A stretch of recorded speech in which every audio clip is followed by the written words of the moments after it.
In this video, I went wolf tracking in eastern Germany. Now, when I first planned this trip, I had these beautiful images in mind of wolves coming out at dusk.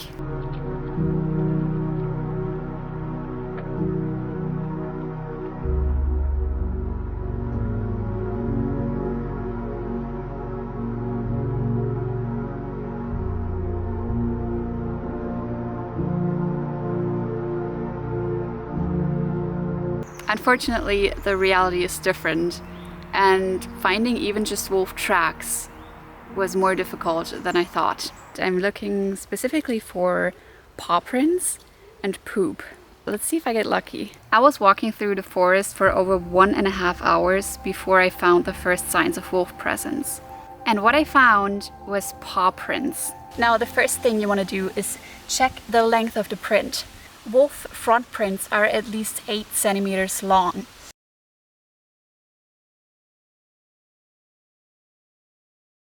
The paw size alone is unfortunately not a good indicator. You need more than just that because there are big dogs as well, and even small dogs can create pretty big prints in mud because in mud it always appears to be larger than it actually is. The next thing you can check for is the stride length. This is the distance between the imprint of one paw to a new imprint from the same paw, and it should be at least 110 centimeters. In this case, it's 116 centimeters long. Wolves tend to walk in a straight line, and that happens because they place their hind paw in the imprint of their front paw. That way they save energy because they don't have to go as deep into the ground.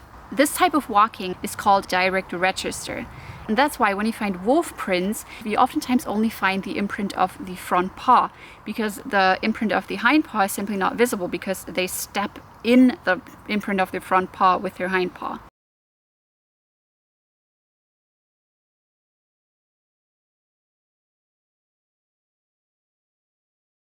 Now let me show you how dogs walk in comparison.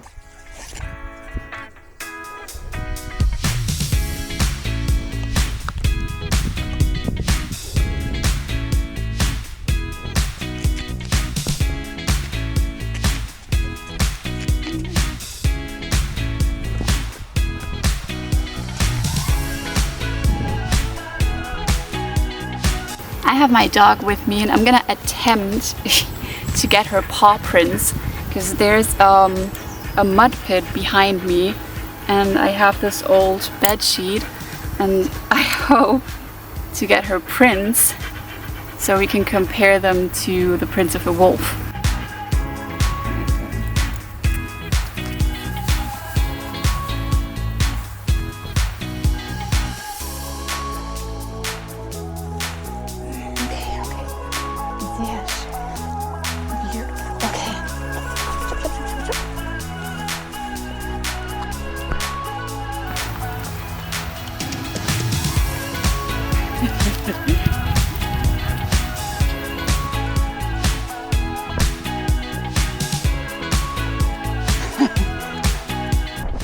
That was muddy,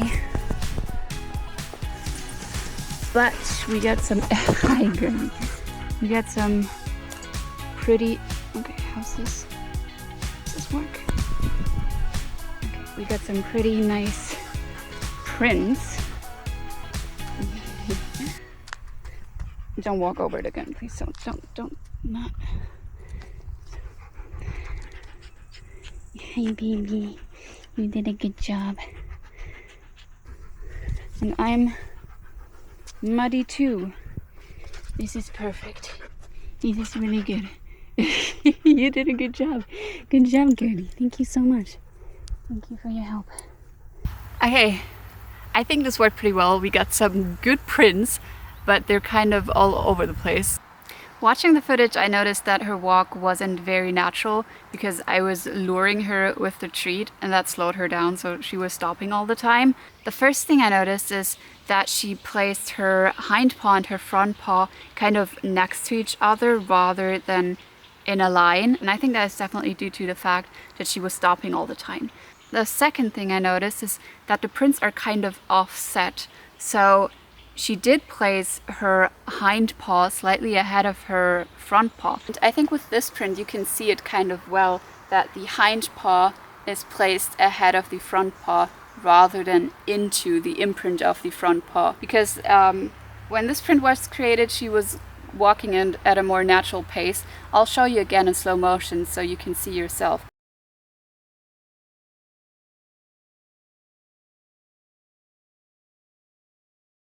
So with the dogs, we get more of a pattern that looks like this.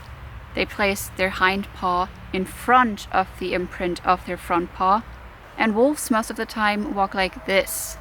They place their hind paw in the imprint of their front paw. But why am I even putting all of this effort into tracking? Wolf tracking is a part of monitoring, and monitoring is really important to know the population size, to know how many wolves there are and where they have their territories. Because if we know the wolf numbers and where they have their territories, we can better protect them, but we can also better protect people and their livestock. And that way we can avoid conflict between humans and wolf. Another very cool thing that is used in monitoring are these tracking collars. Now, they get placed around the neck of the wolf.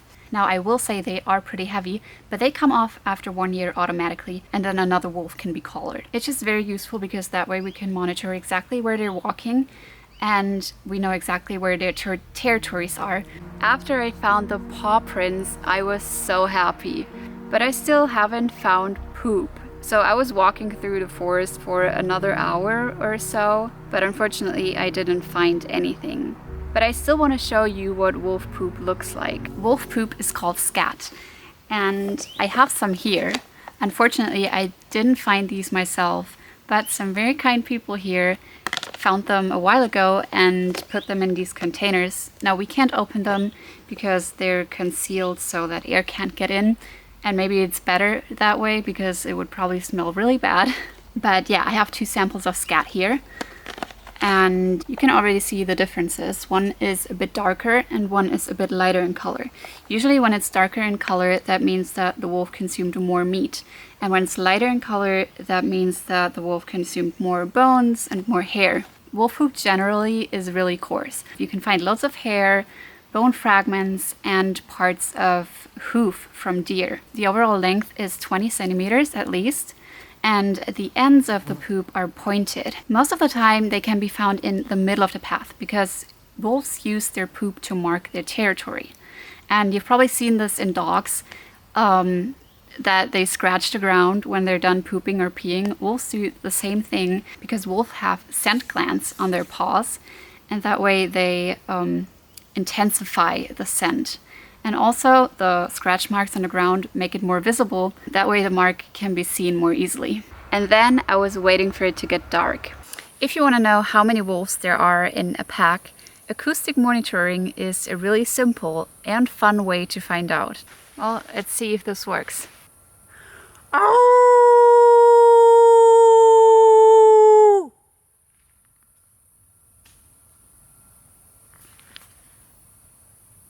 Unfortunately, I didn't get an answer, but to demonstrate you, I'm going to use a sound that I found online. You can use the software Raven Light, and you're going to upload your sound into it.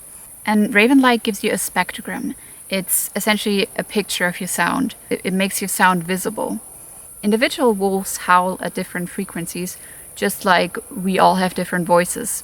And when you find 2 or more howls at the same time but at different frequencies, that's how you know there are more wolves in the pack.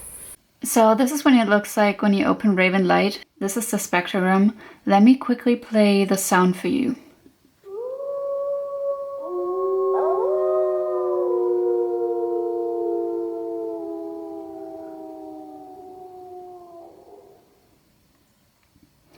So here you can kind of see the first wolf starting to howl. And the second one jumps in right here. And then the third one comes in here. So it's a total of 3 wolves howling. So you have to pretty much look out for different patterns and slightly different frequencies. You can see here, this starts at a little bit higher of a frequency than this howl. This howl starts at around 0.4 kilohertz. And this one is a bit below, maybe like 0.2 kilohertz. And then the third one starts low and then it rises up. But some wolves might not be howling, right? So you only get the number of how many wolves there are at least in the pack.